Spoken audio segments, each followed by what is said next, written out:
Hi, I'm Mateo. Do you want to learn about Hidden Heroes? Hidden Heroes from A to Z is a cool book that tells the stories of amazing black heroes you might not know about. You'll meet inventors, you'll meet explorers, and leaders who change the world. It's fun, inspiring, and you can learn so much.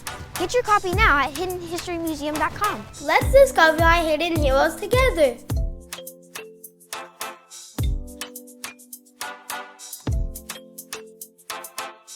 Dylan, what's up, Dylan? Hey, what's going on, Reek? How you doing? Good, brother Dylan. How are you, sir? Man, I'm cooling. I'm cooling. Hey, it was a caller that was on stage talking about he was from Philly.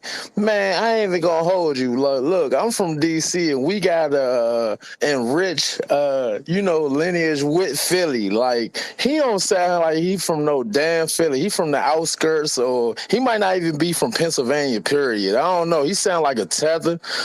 This is the time where you ask the question, where's your family from? But I did want to say, have you seen John Leguizamo, the tether that pretended to be Puerto Rican, but he's really a Venezuelan, and he's spitting this narrative like the Puerto Ricans or Venezuelans or whatever has built all the railroads and they did everything for the segregated schools. Like he's sitting up here lying. I think it might be another time for not a microphone check, but John Leguizamo check, because he's out of line. Dude, I know exactly what you're talking about. Thanks for bringing that up, and I'm gonna have to go do a deep dive on that. John Leguizamo, he's back on his BS again. They send him out to toe the line to do all of this revisionist history, where basically all of the things that foundational Black Americans did, they put him out there, John Leguizamo, to try to claim Latinos did it. Now remember, he was on that stuff about hip hop too. We shut that down with microphone check. All right. Remember, John Leguizamo was on that stuff about Latins, helped created hip hop and all that stuff. Microphone check shut all of that down. So that made them all they ran and scurried back with that. They can't do that. You got microphone check out here. And you can't argue with that. That's something that cannot be argued with when you have all of the pioneers telling the truth about what it really was. They're very mad at me about that. So now what they're doing, they're regrouping and they're going to other forms of history. John Leguizamo was talking about how Latinos built the country and how you build something you immigrated to. Talking about the spending power um, of Latinos, the trillions of dollars of spending power. If they were their own nation, it would be trillions of dollars. This, but you are your own nation, and y'all ain't bringing in no trillions of dollars. You do have your own nations that's struggling and failing, and you coming over here. We got to do a deep dive, man. Family, that black and brown thing, dude. Family. I know Claude Anderson told us for years to cut that out. I done told people for years to cut all that out. That's not to say you can't have brown friends or whatever, but as a collective, groups look out for their own group. And we're sitting here thinking that we got some kind of coalition with people. No, we got to look out for our group, man. We got to fight for things for us because other people are looking out for themselves. Yeah, and another narrative that I'm seeing that they're trying to spew is that um, and we were talking about this on Twitter the other day. There's a case, Mendez something. It was out here in California where there was a quote unquote civil rights case, a discrimination case where some Mexican kids wanted to go to a school and there was discrimination and they were allowed to go to the school or something like that. And they're trying to say that was the precursor to the Brown versus the Board of Education case. That all cap. That case that they're talking about, that wasn't to challenge racism. Let's be clear. I see what they'll do. They'll talk about what civil rights case this, civil rights case that, and some of these cases that a lot of Latinos were involved in. The cases they were involved in was not to challenge racism or segregation. It was about them having their whiteness honored. Do y'all understand what I'm saying? So their argument was, hey, we're white just like the Anglo-white people, so we need the same benefits and privileges as other whites. We need equal protection as whites, just like the 14th Amendment, not equal protection like everybody. Segregation is cool, long as it's the blacks, but we're not black, we're not non-white, we're white like you, so we need white benefits.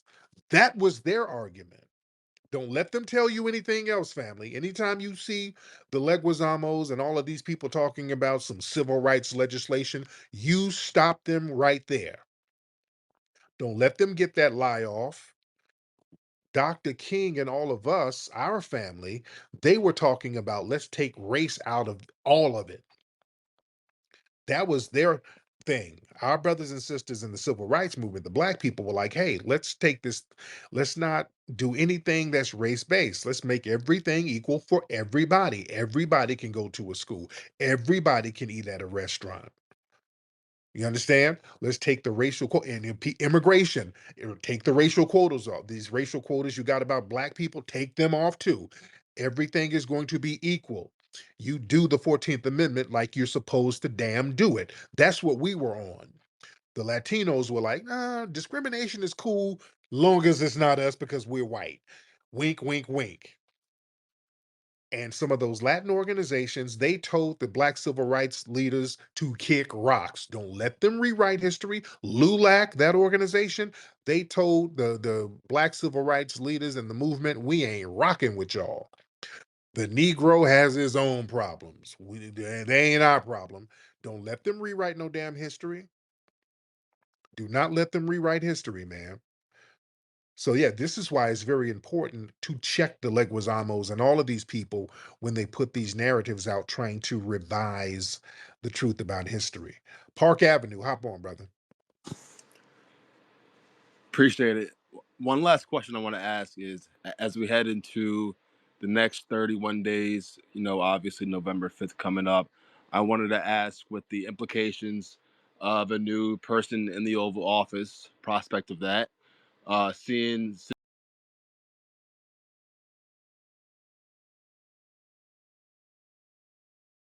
situations where they could obviously have a big impact in the courts. Take Marcellus Williams, right? A lot of people that were in control of his life, were either appointed, by one side of the aisle, or they were endorsed by candidates that are running for office now. Given the aspects, implications of the presidency, we're all faced with three choices, right? We could go Trump, the couch, or Harris. Who do you want to see in charge of appointing judges, in charge of the different cabinet positions? Who do you want to see, or who would you prefer in control of that position in the Oval Office?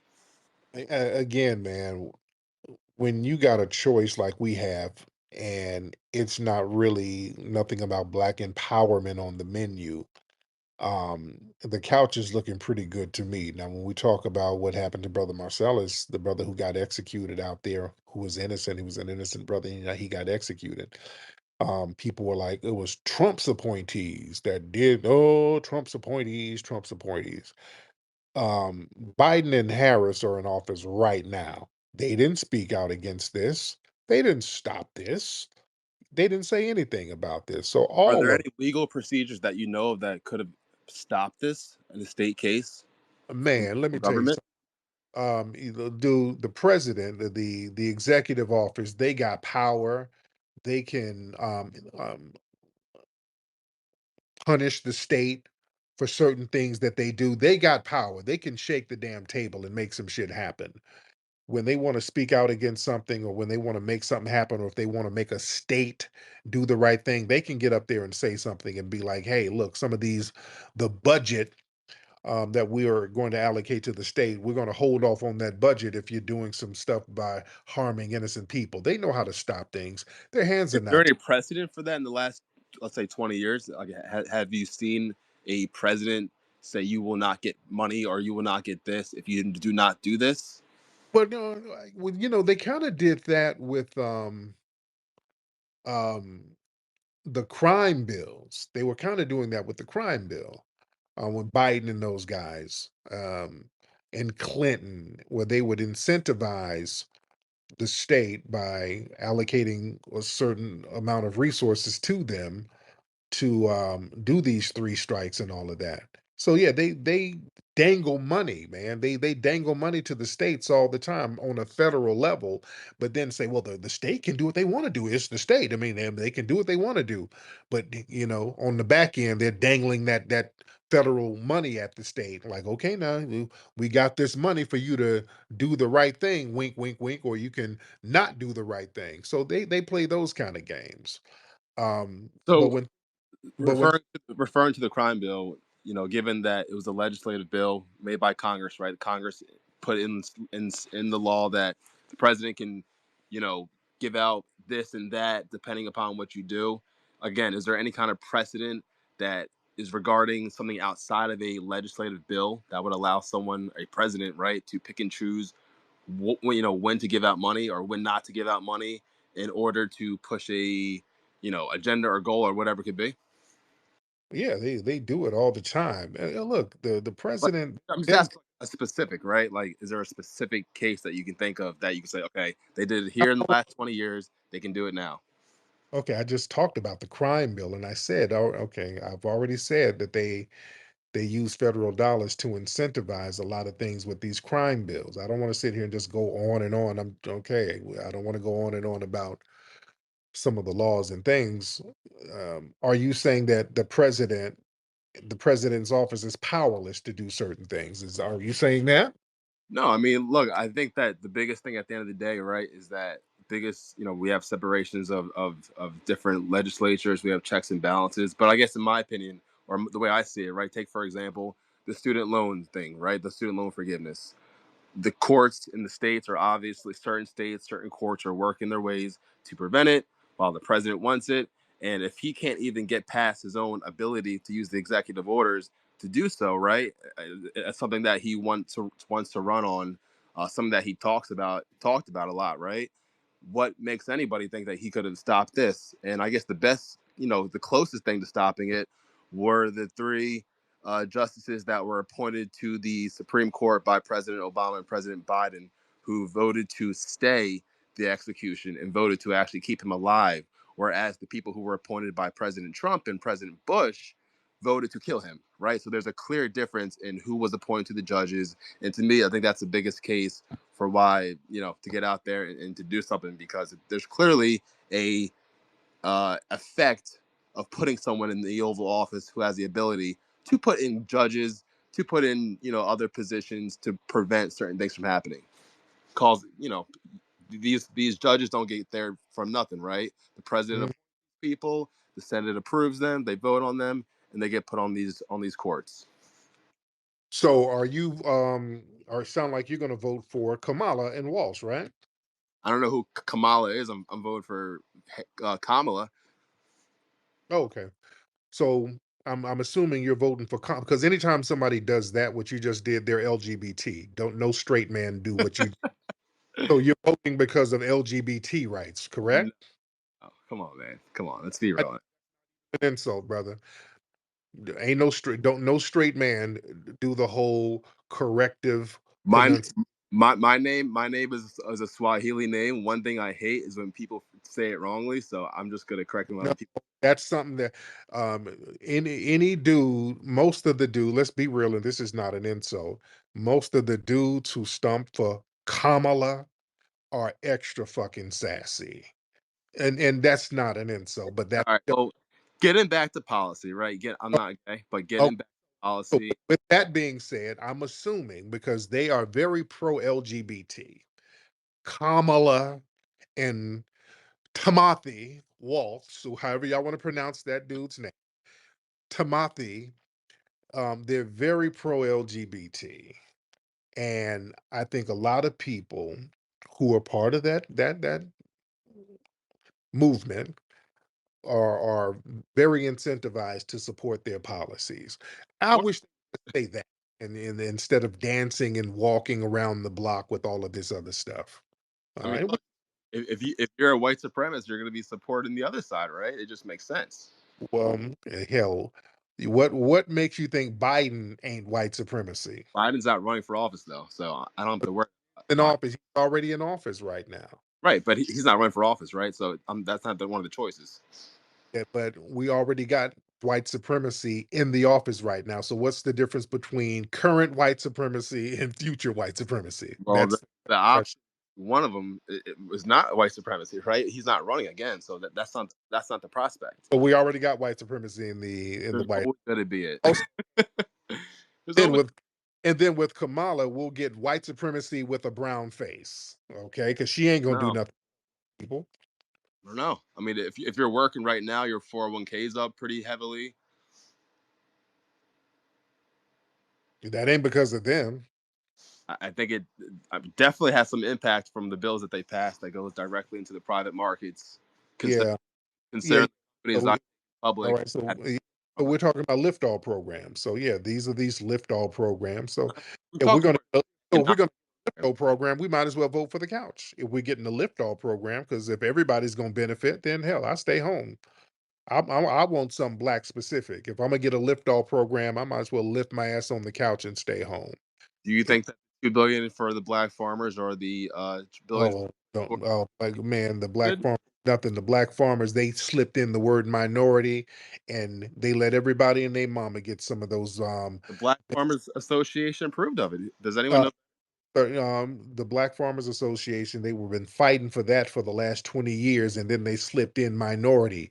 That was a trick bag. If you look Of course, at the it was great. slow down, because I looked at the bill that was passed. It's for minorities. They slipped in the word minority, basically neutralizing any real benefits and justice for Black people. It's a trick bag. Minorities shouldn't get it. That should go directly to Black people because it was Black people who were being specifically discriminated against. So again, they use Black people as a mule to fund other groups. And that's again another form of slavery, using Black people's work and suffering to enrich others. So, no, that's not the flex you think it is, sir. All right. But anyway, thank you so much, Park. Let me get some more people in here. Park, yeah. And let me tell y'all something. When you see somebody, it's not Kamala, it's Kamala. That's somebody whose pussy is wide. No disrespect. No disrespect. No disrespect whatsoever. But notice a lot of the K-Hive dudes, any dude caping for Kamala Harris, he's sassy. They're always sassy. Y'all hear these guys when they call up some of these dudes who troll for Kamala and all of these people, they call up here and they have a strong lisp. Even this guy who called up, when I brought it up, he changed the subject, talking about Swahili. All right. What's the Swahili word for Bucci cat? All right. Brother Lou Fax, hop in, sir. Tariq, what up, man? How you doing? I'm good, my brother. How are you? Good, good. Hey, so I got a question. So, you a historian and you understand like COINTELPRO and how historically they've always used people within the movements to Yep. infiltrate the movements and get close. Like for example, like Malcolm X bodyguard Alvin Jones, he was a government informant. William O'Neill. So these Hmm. people appear to be on code, right? And Oh they yeah. appear to be like real solid within the movement, but whole time they try to smear, the movement. So, you know, I was gonna ask you, like, because I know you a historian, and the best way to learn is through our ancestors. They trial and error. What do you think? Like, how do you vet some shit like that? Like, you being like a leader of a movement. How do you vet like these COINTELPRO people that appear to be on code, appear to be solid, but whole time can be potentially COINTELPRO? A great question. Thank you so much, Lou. First, I don't view myself as a leader of anything. Um, I'm just a person who gives his opinion, and people listen to what I have to say. One thing you do, you got to watch. Um, And look, and I've had ops around me. You understand? Big time, who got real close to some of the stuff we were doing. So sometimes you never know. You never know. Sometimes you really never know because you got people um, who come in and you open the door for everybody to come on in. You want to invite folks in and just build. And when you talk about things like reparations, I mean, hell, all Black people, if you're of the lineage, you should want that. But you got to understand, you have people who are who do work for the government and they want to sabotage this movement, and they'll come and act like they're the biggest reparationist on the planet, but they are working against you. We have had that working directly with us on reparations marches and stuff. I mean, we've had straight up and down ops, man, for real. Yeah, who still be in these spaces, by the way. Let's be clear, some of the people in these spaces, these spaces are full of ops. There's ops in here right now, family. These spaces, anytime we congregate to talk about anything progressive, they pop up in the space. So one way that we can start vetting that, especially when you're going outside, when you're hitting the streets. Um, one thing that you got to watch when folks are bringing people to you. That's one thing. When people start bringing folks to you, then you got to watch out. When people say, "Hey, man, this right here, this person right here, you need to check this person out. This person is not." You got to watch that. That's a red flag when somebody's bringing somebody to you. The Black Liberation Army, that was one of the few um, militant groups in the 60s and 70s that wasn't really infiltrated like that. And the reason they weren't infiltrated is because their methodology was, you don't choose us, we choose you. They were not like the Black Panthers, where the Black Panthers had like a headquarters, they had leadership, all of that stuff, and they kind of opened the door and then you can come on down and say, "Hey, I want to be a Black Panther." They did the opposite. They said, "Okay, there's no central location, there ain't no leadership." Um, they primarily worked underground. They were very covert, and they went out and actively recruited members and vetted people on their own. They didn't let people come in and say, "Hey, I want to be down with BLA." No, no, no. They had the opposite thing. They said, "We're going to go out here and recruit people. We'll find you." So opening the door to a lot of people and especially letting people get introduced to you by certain folks, you got to watch that. You got to be very careful when it comes to organizing for certain agendas like reparations. That's what we're talking about. Now, your lineage is your lineage. You don't, yeah, your lineage, you're just born with your lineage. And that's what we talk about being a foundational Black American. That's something you're born with. It's not a group organization. There's no leader. That's just something you're born with. Now, when you're talking about reparations, you do have to organize a bit for that. And you got to watch the people that you bring into the organization circles when you're talking about reparations. All right. Speaking of LGBT, let's get TS Giselle in here. TS Giselle in the building. Everybody's favorite. Every Absolutely. And don't get it twisted. T.S. Giselle, every girl's dream, every man's fantasy. Al, oh boy. I'm glad that you made an appearance because I got a bone to pick with you, Tariq. Uh-oh. I hope it ain't your bone, but go ahead. And here we go again, but this is a very serious matter, as What's you can see. that's Um, Now, Tariq, you always got something to say about everything and everyone. really? Yes, always tweeting, always hosting spaces, YouTube blogs, but does the cat catch your tongue? So, are you just going to ignore that one of your partners, collaborators, is Partners in about to do a bid for 42 months and you have nothing to say? You talking about You got something to say about everything and everyone. But that? suddenly you're silent. Well, slow down. Well, that's not a secret. Everybody know that Sir Major was going to do a bid. But Sir Major's been talking about that for like a year. That's not news. When did that become news? Everybody knew that. So that's not news.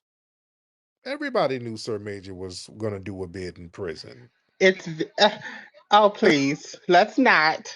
That's not news. I think that you owe the community statements. I mean, when people think of FBA, they think of Tariq, and then after you, they may think of Sir Major. Don't you think that it's a bad Well, look? who owe a statement for what? What do I owe a statement for? People go to jail every day. I mean, you put a lot of vitriol out in the atmosphere, and one of your own. Well, hold on. What are you posting pictures of? What are you posting pictures of? So let me take that off. He's one of your own because you aren't you FBA? Aren't you a foundational Black American? So he's one of your own too. So one of our own is going to jail. That's nothing new, When you say right? when you say one of Yes. your own, did you I'm mean the just saying, LGBTQIA no, community? no. I'm just Are you there? Truth or dare? what happened to your phone? Huh? What happened to your phone? Did your phone fall off in your thong? What happened? Your phone sounds muffled. Um, I said when you said of my community, the LGBTQIA community. Well, no, I you don't know. It smells like a hanker and a Bucci cat. um, Also, really quick, I'm gonna get back to Sir Major, but let me. can you please fix your phone? Something happened to your phone. Your phone got muffled. Can you move your wig to the side? I think your wig has got the phone muffled. It is. It's a lot of hair. There you there I'm you not a. go. Hold on. Let me hold it. Um, before I finish with Sir Major, um, another one of your favorites. I just. This is what turned me off with reparations: is the hostility, the extremism of the opinions. Nikki the God, you Hey, tweet I came so up to many. address you, Giselle. I'm trying to figure out why. I'm glad. I'm glad I you just want to did know why because I'm hearing an echo when your phone fell down. Where did your phone fall into? Can you please tell everybody where your phone fell in? now, honey, no, I'm the number one reader on the app. So I'm just asking a question. It's a big echo there. if that's what you want, if that's where you want to take it, we can take it. I'm just Okay. asking a question. I If don't that's have where any. you I want to just take asked it, because it sounded a little if funny. that's where It you sounded a okay, little that's okay. You suspect want to there. take it there. I'm Let me tell wondering you where that something, phone fell honey. into. N- It n- sounded like something hollow there. let me tell you. Hold on, wait, just wait, Nikki. So did the phone fall off in his bussy? It was it cavernous, and that's where the echo was. It was a bussy echo. But go ahead, T.S. Giselle. Go ahead. Let me tell you something, sweetie. No Photoshop can help you. In the words of Suge Avery, you show is ugly. Honey, you look more like Celie from The Color Purple. So before you come for T.S. Giselle, I'm not ugly. Ain't before nothing you ugly come about for the me. TS, Shut sweetie, up. check your You wish you pH had real level. ovaries and Check real your titties pH like level me. before you check me, You sweetie. don't have Now, the real women check parts. your pH You level don't before have you a real check me, women parts. sweetie. You can't get a Okay? pH balance because you Okay? have a scrotum Check your pH level and a before you check bussy. me, Trick. And T.S. Giselle, you have Now, that's how you clear a bitch. well, That's how you clear. T.S. You do have pH. It's penis and hickory nuts. But go ahead, go ahead, go ahead. And another thing, honey, we're not the same, sweetie. Honey, I dine on escargot in France, and you dine at an all-you-can-eat buffet, crab leg buffet. We aren't the same, sweetie. We don't attract the same type of men. Okay? We're nothing more but Escargot. a okay? Escargot. Okay? When was the last time you got flued out across the seas, honey? I've I've been been through flued out four plenty of countries. times, I sweetheart. You're a lie. I'm Okay? not lying. I'm not Miss lying. I've been flown out plenty of Miss times. Jane Pittman is what it's giving, sweetie. Whatever. Miss Jane Whatever. Pittman is what it's giving. No Whatever. That's Photoshop why can your help phone is you, in your bussy honey. hole and it's Miss echoing. Jane Pittman, That's no why your phone Photoshop smells could like ass. ever. That's why It your phone doesn't, smells like honey. poop. It doesn't. Listen, Your honey, I phone just smells got like back from dookie Paris, sweetie. because I that's where your just got phone back is from sitting. Paris, sweetie. Okay? Just All got right. back, honey. Don't check All me, right. Thank honey. Check uh, your pH level before you come for the queen. all Now, right. It's Thank you. perfect.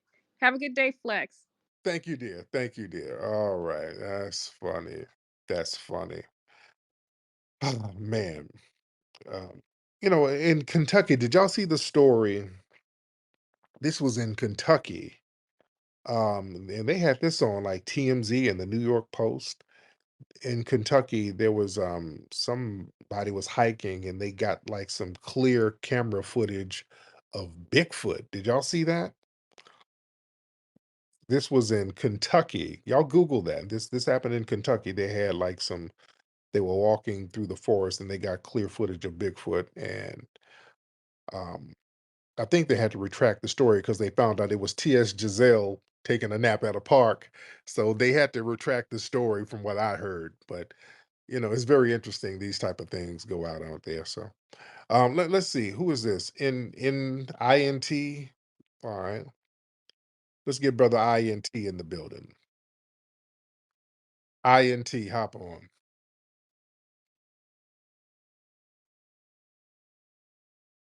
Some nuts here, little nigga with some nuts. Say TS. Let's keep it real. On some H-time business. Say, man, anybody in their right mind to take Nikki the Gardens out before they'll take you out. Because honestly, she can check her pH balance, but you got to check that nut stain you got going on with yourself. Get your life right, man. Your dad is disappointed in you. I talked to him. You're a pastor at an old Bishop church on Mount Vernon, down on the southwest side of Houston, Texas. He keep telling me to pray for you and talk to you whenever I get an opportunity. So you get a chance, you DM me, man. We're gonna have a prayer group together. No doubt, man. No doubt. Thank you. Get Mace. Let's get Mace in the building. Mace in the building. Brother Mace in the building. Where you at, Mace?